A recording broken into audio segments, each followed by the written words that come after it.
Right now, somewhere on Earth, millions of people are following someone else's decisions. A president, a CEO, a military commander, a teacher, a manager. Human beings naturally organize themselves around leaders. But here's the strange part. For more than 99% of human history, none of those positions existed.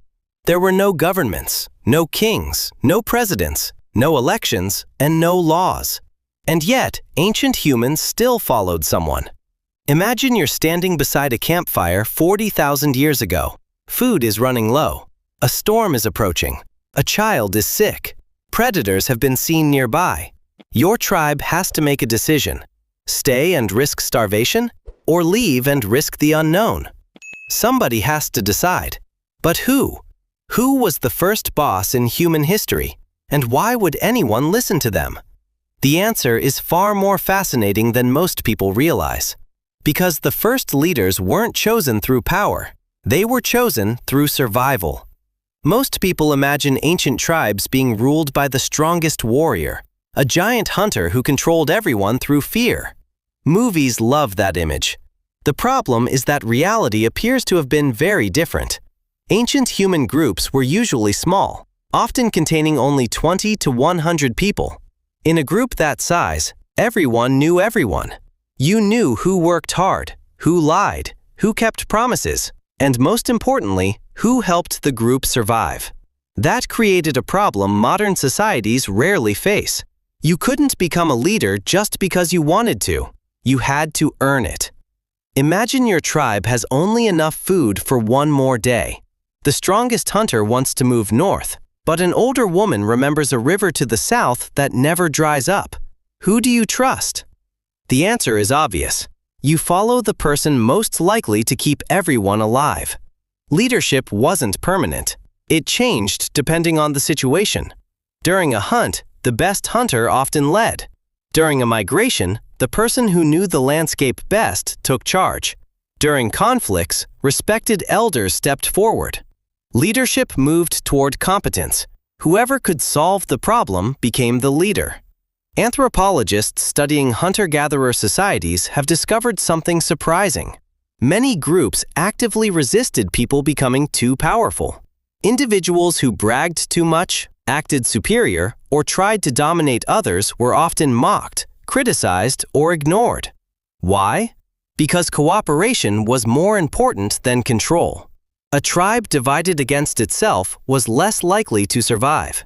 Imagine living in a world with no hospitals, no police, no supermarkets, and no emergency services. Every person matters. Every hunter matters. Every parent matters. If one person starts acting only in their own interest, the entire group becomes weaker. Ancient humans understood this instinctively. They didn't need political theories. Survival taught them everything.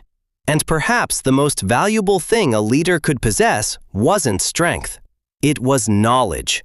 Before books existed, before maps existed, before writing existed, information lived only inside human minds.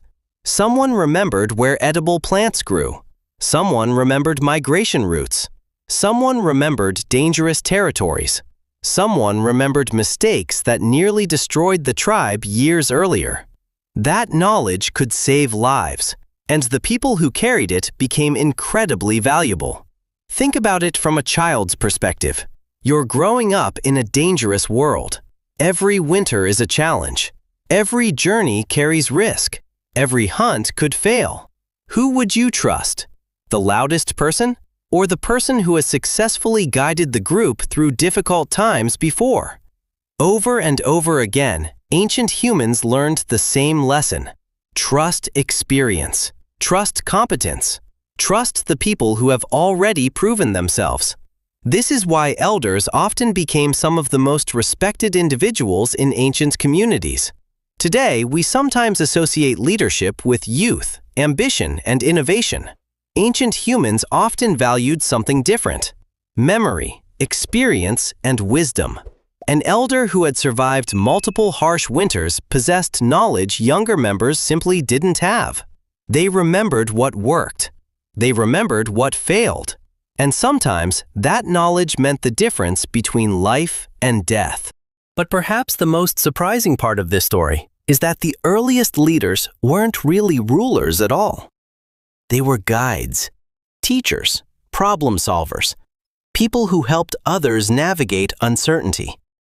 They didn't sit on thrones. They didn't wear crowns. They didn't command armies. They stood beside campfires, trying to solve the same problems everyone else faced. How do we survive? Where do we go next? What's the safest choice? In many ways, leadership wasn't about power. It was about responsibility. Imagine being the person everyone looks toward when food is running out. Imagine knowing that one bad decision could put your family, your friends, and your entire community at risk. That's not power. That's pressure. And the people who handled that pressure best became the leaders others chose to follow. Which brings us to an interesting possibility.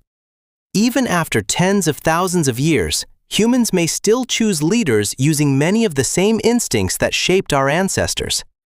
We still look for competence. We still look for confidence during uncertainty. We still want someone who seems capable of guiding the group through difficult times. The world has changed, but human nature hasn't changed nearly as much as we think. The next time you hear the word leader, remember this. The first leaders in human history weren't kings. They weren't politicians. They weren't conquerors.